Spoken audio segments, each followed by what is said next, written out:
At worst case scenario, it does make your graph look pretty. It sure does, and people love that stuff.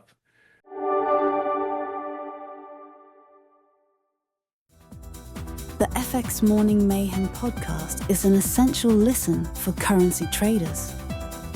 Each episode covers a curated watch list of key currency pairs alongside insightful market observations.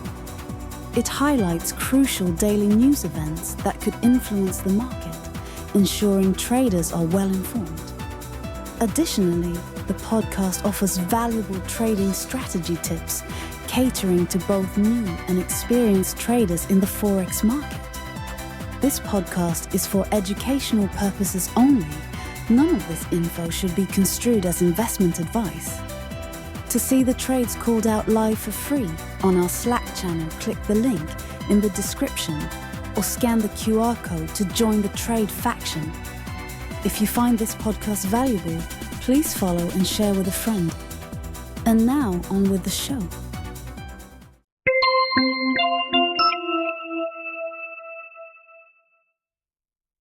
Good morning, everyone.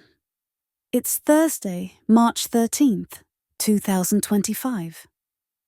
And you're listening to Forex Morning Mayhem. It's time for the daily market briefing. In today's headlines, the White House is presenting a positive outlook on the economy, with Press Secretary Caroline Leavitt highlighting the favorable CPI report and the administration's focus on reducing costs. Economic advisor Kevin Hassett expects Q1 GDP growth to be between 2.0% and 2.5%. However, there's political tension as Senate Democratic leader Schumer indicates that Republicans lack the votes to pass the House-approved government spending bill without amendments. In financial markets, APAC stocks showed subdued performance, despite positive signals from Wall Street following softer-than-expected CPI data. The US dollar index remained relatively stable after a volatile reaction to the CPI report. European equity futures suggest a lower opening, with Euro Stoxx 50 futures down 0.5%. The day ahead includes key economic data releases, central bank speakers, and earnings reports from various companies. Stay tuned for a currency market update with Bill and Dave up next. Thanks for listening to Forex Morning Mayhem. Don't forget to subscribe and leave us a review if you found this helpful.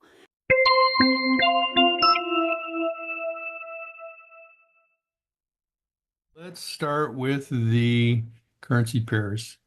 First one up here is Ossie New Zealand. We are in the zone, and we are waiting for a short sweet spot to form. Next one is Aussie US dollar. Nothing going on here. We're going to skip it. Euro Canadian dollar, hyperextended. Going to skip it. Pound Canadian dollar, still hyperextended. Going to skip it. New Zealand USD, nothing. On to the next one. Okay, Singapore Dollar Swiss Franc. We are in the zone. We are waiting for a short sweet spot. US Canadian dollar in the zone. Be careful with any of these USD leading pairs because of the impending legislation on the budget, because all you need is for it to go one way or another, and these things are going to go ape shit. So just be careful. This one's in the zone, setting up for a long.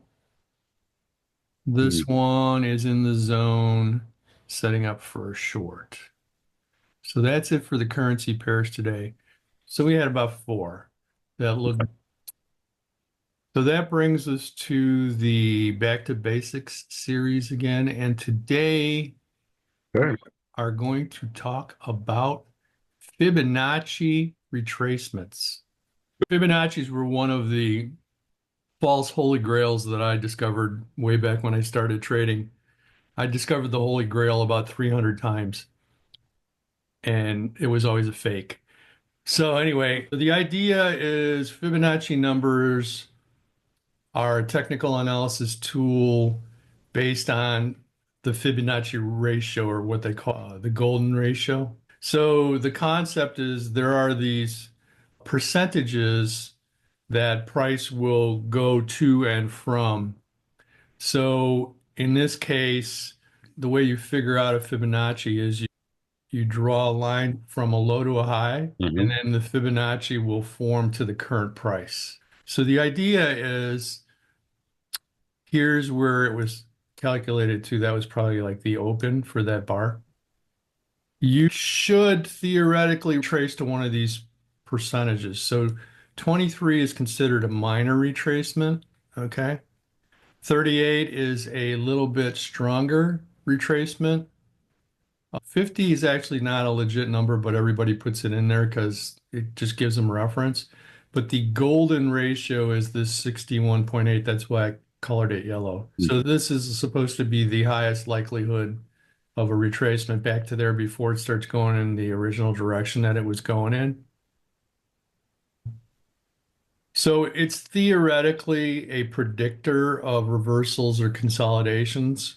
A lot of people use them for where to enter an order. So like they might wait for price to pull up to here and then sell short right there.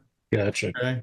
Also, their profit targets. So if I was to go long here, my profit target could be that. Huh. So that's another thing you can do with them. I've found them to be just as accurate as all the others, which is not so much. It gives you, if anything, it gives you a little structure and guidelines to your trading. I think the best use is as a stop loss or a profit target. Oh, okay. That's probably an okay way to use it.